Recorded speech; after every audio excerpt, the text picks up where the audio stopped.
here we are given an identity and we have to find A, B, and C. So since it is an identity, the left hand side and right hand side, all the like terms should be the same. So therefore, let's try to simplify. Let's look at the left hand side. We've got brackets. We have to open all the brackets and combine all the like terms so that we could compare the left hand side and right hand side and therefore find the unknowns. Now, let's copy down.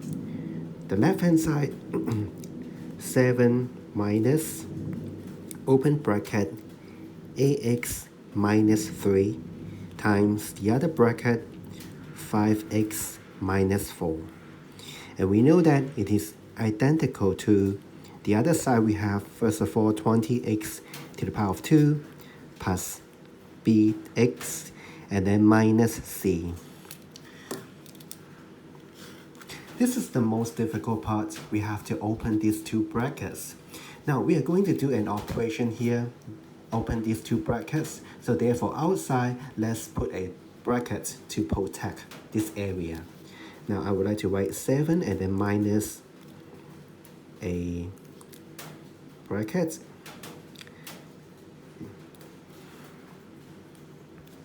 So now here I've put a bracket here. So it is now safe. Let's try to deal with these two brackets. We know that when we open these two brackets, we have to distribute. Now here we have ax, this is the first term, ax, and then we also have negative 3. There are two terms, right? Oh, no ink.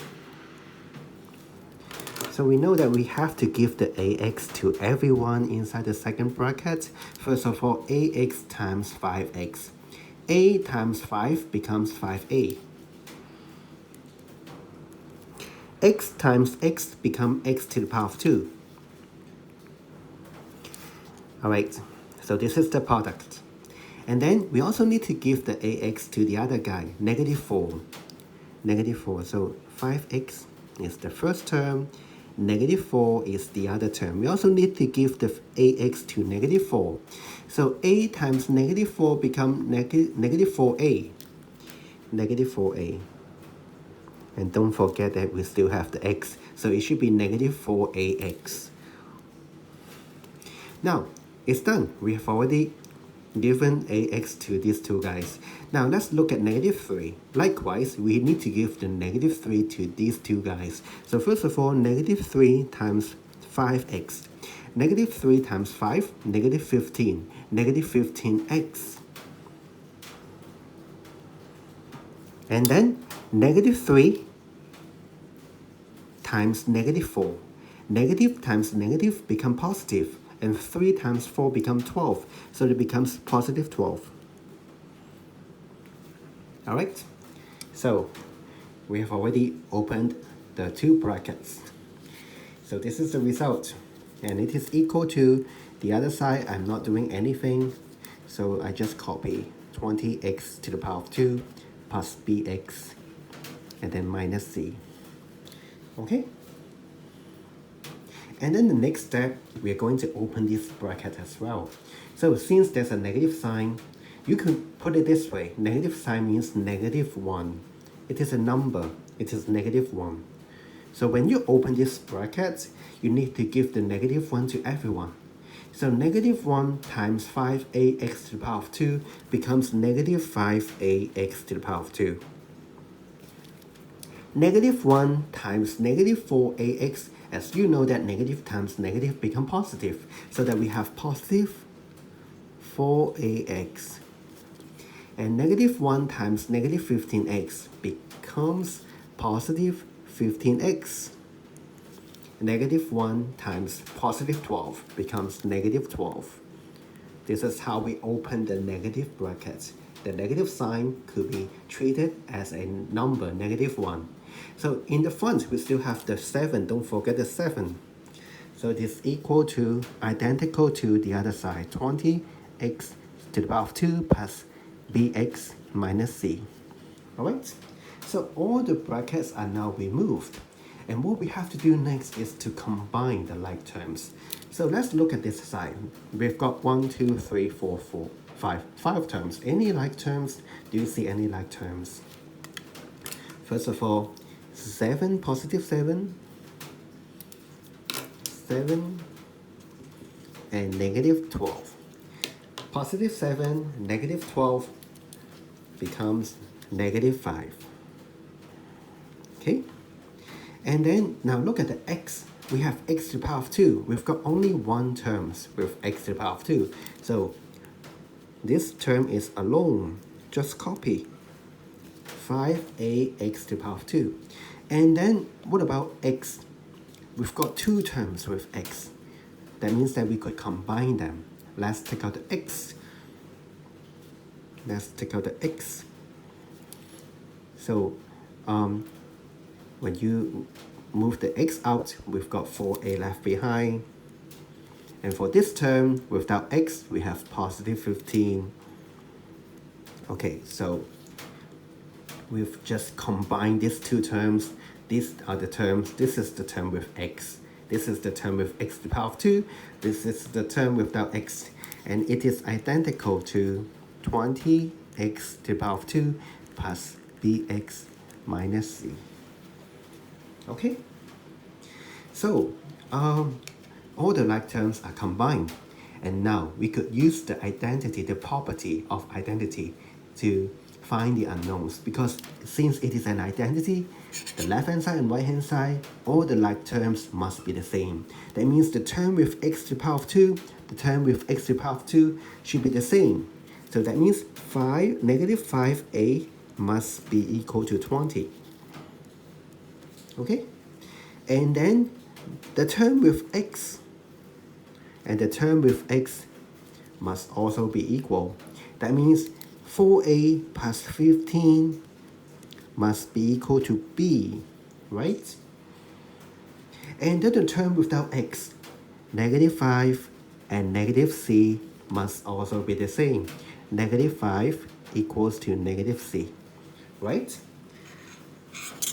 This process is called comparing the like terms. So let's look at the first equation. So in order to know a, we just need to get rid of the negative 5. We divided negative 5 on both sides. Then we have a equals to negative 4. So this is the value of a. And now let's look at the second equation. 4a plus 15 equal to b. We already know what is a. A is negative 4, so we could replace the a by negative 4. Negative 4. And here we have 4 times negative 4, which is negative 16. Negative 16 plus 15 equals to b. Negative 16 plus 15 will become negative 1. Therefore, b equals to negative 1.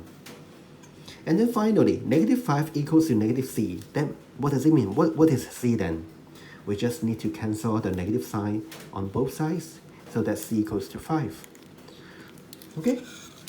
So the conclusion. The conclusion is we know that a equals to negative 4, b equals to negative 1, and c equals to 5. Okay? So this is how we solve the second last question.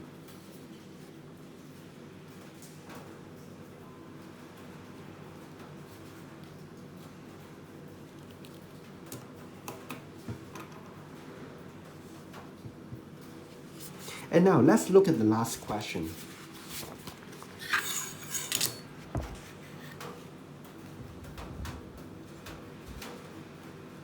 The last question, it says that the sum of the first n positive numbers could be calculated by this formula, s equal to n times n plus 1 divided by 2. So you may now wonder, what does it mean by this formula? So let me give you an example so that you could have a better picture to understand this formula. The sum of the first n positive integers. What about the sum of the first 3 integers? So I would like to use this symbol, the sum of the first 3 integers. Of course, the first integer must be 1, the second integer is 2, the third integer must be 3. Therefore, the sum of the first three integers is 1 plus 2 plus 3, which is 6. Okay, so this is the sum of the first three integers. And we are given this formula. Let's check whether we could use this formula to calculate the same thing. So add sum of the first three integers. Now, according to the formula, because n is 3, so that we have 3 and then times 3 plus 1. And then altogether divided by 2. So 3 plus 1 becomes 4. Therefore, we have 3 times 4 divided by 2.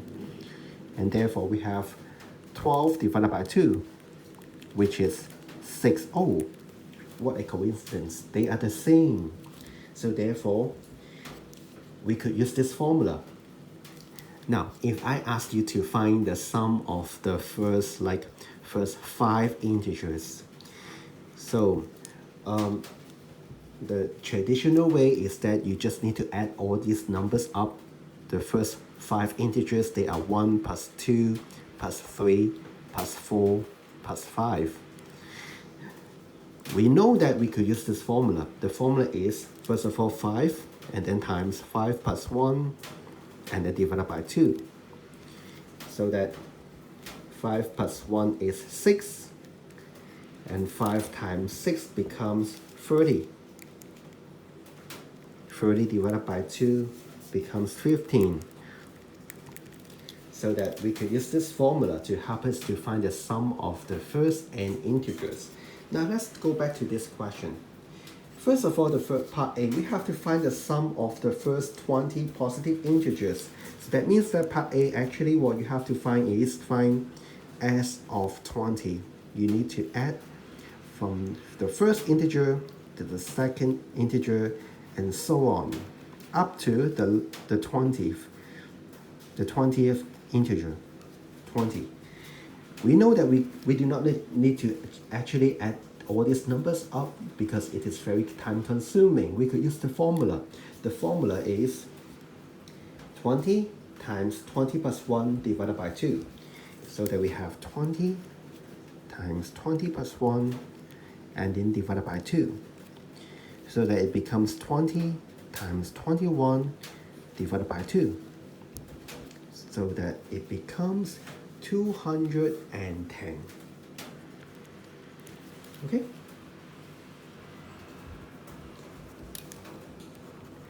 And now let's look at part B. Part B, we have to find the sum from 21th integer, the 21th integer up to the 40th integer. So if I just use the formula to calculate s of 40, that means that this includes from 1 to 40. But we don't need the first 20, the sum of the first 20 integers so that we have to eliminate this part. We have the minus. We just need from 21 to the last one. That means from the first one to the 21, we don't need that. So that we need to minus s of 20. This is what we need. S of 40 minus s of 20. Now, according to the formula, s of 40 is equal to 40 times 40 plus 1 and then divided by 2. While s of 20 is, we have just calculated here, it becomes 210, right? And then for this part, 40 times 41 divided by 2. 40 times 41 divided by 2 will become 820. 820 minus 220 will become 610. So this is the result. This is the sum of the 21th integer up to the 40th integer. All right. So this is the last question. So these are the two questions poorly done in the examination. If you got any more questions, please let me know so that I could continue to make some more videos for you. All right. So bye.